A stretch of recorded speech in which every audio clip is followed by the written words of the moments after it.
Today we're here to meet to renew our citizens' lawsuit against the EPA, U.S. EPA, for their failure to comply with the Federal Clean Air Act.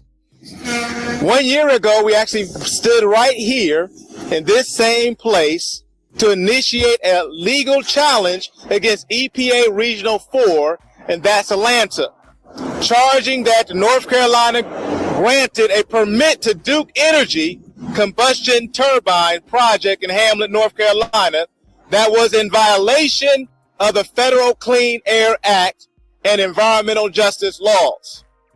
So that petition said then, in sum, the permit allows excessive emissions of air pollutants that are having a negative impact on the public health and allows an ongoing environmental injustice, and we called the EPA then to object the permit, and it's been over 300 days and no response. September the 17th was actually the day, it was our 1 year anniversary of filing that first legal challenge to the EPA on this permit. Over 300 days late,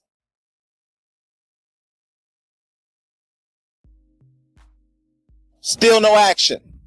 So who is going to hold Duke accountable? It's obviously the state's not holding them accountable. The EPA Regional 4 is not holding them accountable. And the EPA is extremely slow. I have here the petition that Pastor Rogers has just referred to. And it is dated September the 17th, 2015. Just 1 year after our original petition under Section 505 of the Clean Air Act.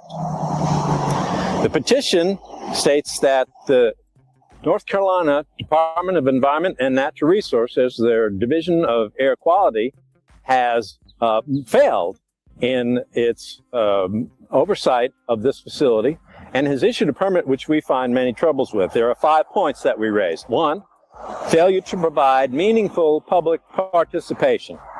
2, failure to assess the common control of Duke Energy Progress and Piedmont Natural Gas electric power turbines, both located at the same site in Hamlet. 3, failure to require alternative compliance procedures under the Clean Air Act. That would be maximum achievable control technology to reduce the pollutants coming from the plant and reducing their impact on health. And finally, failure to address environmental justice issues. Lack of EPA response, 300 days, as Pastor Rogers has just pointed out. We submitted that document on September 2014, and over a year later, all we have gotten back is a pro forma or simply a courtesy letter saying, we got your letter, and we're too busy to deal with it. I think it is exactly what characterizes it. Failure to assess common control of Duke Energy Progress and Piedmont Natural Gas. There were several turbines which were removed from the power plant permit, which we dispute, and our petition goes into some length about that very subject. This is an illegal act. The failure to require alternative compliance procedures under the Clean Air Act. The combustion turbines operated by Duke Energy Progress emit enormous amounts of volatile organic compounds. They are powered by liquid fuel, mostly diesel, and more natural gas. Natural gas was supposed to be a cleaner fuel, but it's turned out to be not a cleaner fuel because many thousands of pounds of formaldehyde is emitted into the air every single day that plant operates. Also benzene, a known human carcinogen, in addition to nitrogen oxides and many other compounds which are have a negative effect on human health. There's a failure to address environmental justice issues. The core of environmental justice is that there should not be a disproportionate impact on any ethnic group. In this case, we're talking about population of Richmond County, for example, which is 31% black, which is 41% above the state average, and 28% of the residents live below poverty level compared to the statewide level of 16.8%. In other words, Richmond County has 47% more of its people living below poverty level than other counties in North Carolina. And I just want to add to that, 86% of those that just live within a 6-mile radius of the power plant are African Americans. That's exactly right. The closer you get to the plant, the more stark is the comparison. For example, in the town of Dobbin Heights, That's right. 83% of the residents are African American. 32% of the population is below the poverty line. According to the Richmond County Health Department, Richmond County ranks significantly higher than other counties in the region for a 5-year span from 2007 to 2011 for emergency department visits and hospital inpatient stays, primarily because of asthma. Asthma is directly related to air pollution. We believe, and we have requested from the EPA, that they reopen the Richmond County Combustion Turbine Facility Permit. This is within the power of the United States EPA. EPA is our backstop against a bad job done by the state of North Carolina. So one or the other has to do the right thing here. We also feel that the disproportionate impact should be corrected by a disproportionate amount of pollution control. That is, to make up for the disproportionate impact of the pollution on the community, there should be an extra level of pollution control, and that would be the maximum achievable control technology, which the state of North Carolina has failed to require, and now the EPA seems to be playing cat and mouse with us in terms of their failure to respond. We will not give up until the EPA responds, and we will be doing further things in the upcoming months. Eddie, my name is Debra David. I'm the treasurer of the Concerned Citizens of Richmond County, a resident of Hamlet, and I want to speak a little bit on Duke Energy. Ever since Duke Energy shift to natural gas, the pollution has tripled in that county, and I've been living there all my life, and in the past several years, the pollution has got worse. I have an associate, Kim McCall, a member of the Concerned Citizen of Richmond County that live within a half a mile of Duke Energy plant. She's been having respiratory problems in the past year, more than I ever seen. I never known her to have any asthma or any kind of breathing problems until the past year from this pollution coming from Duke Energy. I believe, and she also believes, and other members of our group believe, that the health problems are coming from the pollution that Duke is producing out there in that area. And our group has tried for over a year to make sure Duke and the state is held accountable. But it's shameful that the EPA region has also dropped the ball. What I've seen out there, and I've seen it with my own eyes, I drove out there and I've seen smoke and I smelled the smoke.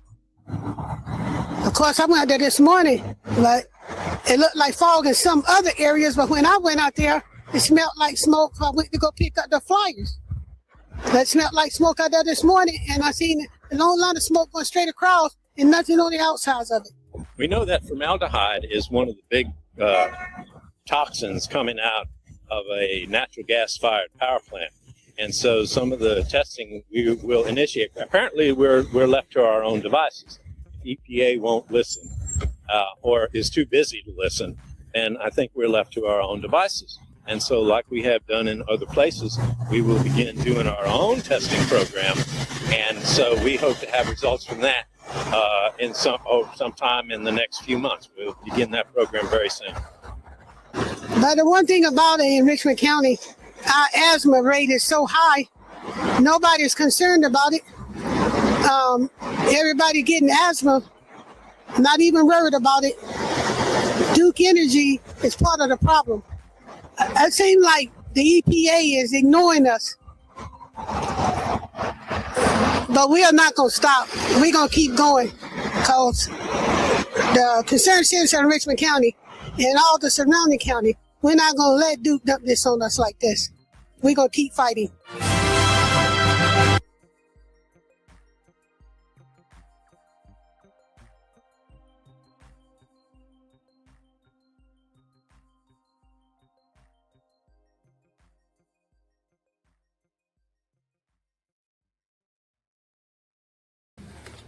Mr. Sean Ingram from Rockingham in Richmond County. He's a farmer and co-founder of Richmond County Coalition for Justice and Black Empowerment.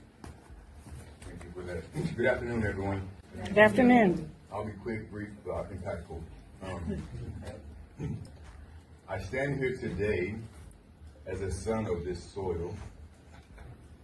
I stand here as a descendant of indigenous Black people who have lived on this land, worshiped on this land, buried our loved ones in this land, and fed our families from the land for generations. We are farmers. We are land people, Black people who have lived on this land, worked this land, worshiped on this land, and buried our loved ones on this land. We come from people who knew how to survive from the ground beneath their feet. Long before corporations came here with promises, our ancestors were here with plows, mules, gardens, tobacco fields, churches, schools, cemeteries, and communities. Our family history and community records show that our people were here before 1769. Our ancestors helped establish the Dock Reed Meeting House, which is what is now called Rockingham, North Carolina. This means our roots in Richmond County go back before the founding of the United States itself. So when we speak today, we're not asking for permission to belong here. We are already belong here. But for generations, Black and indigenous people have been pulled off land through fraud, tax pressure, heirs property, manipulation, partition sales, intimidation, lack of legal protection, and other coercive tax. Land that our ancestors fought to keep was taken by piece, acre by acre, and generation by generation. And how, after all that land lost, after all the environmental racism, after all the pollution, the poisoned water, the old pipes, the dry wells, industrial dumping, and broken promises, Richmond County is being told that we need an Amazon data center. Let me be clear, we do not need a data center in Richmond County. We did not ask for one. Our communities did not ask for one. Our water to be placed at greater risk did not ask for hundreds of acres of land to be transformed for corporate profit. We did not ask for money, diesel generators, more energy demands, more pressure on our infrastructure, and more decisions made behind closed doors. My brother, William Ingram, said it plain in his interview, if nobody's going to fight for our land and air and our water, it has to be us. That's right. And that is why we are here. Because this is not just about one project, this is about our survival, this is about whether the original inhabitants of this land will continue to be ignored while outsiders decide what happens to our future. This is about whether our children inherit clean water or corporate waste.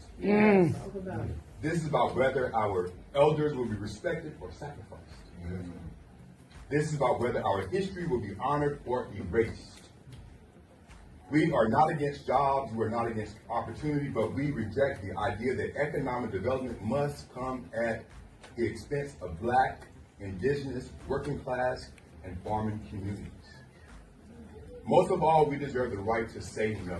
No to environmental racism, no to corporate land grabs, no to development without consent, and no to sacrificing our water, our farms, our cemeteries, our communities, and our future. We have been demanding justice for generations. We are still demanding justice today.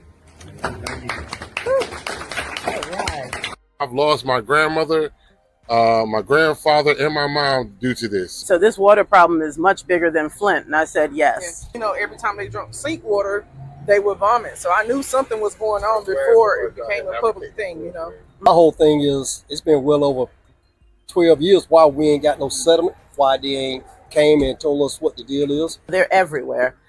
All of us have been exposed to them. It's just the fact that people in this community are drinking it. Yes, everybody get out, sign the petitions, work for Cedar Creek and East Fayetteville.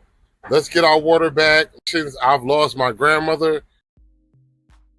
On one final welcome to Richmond.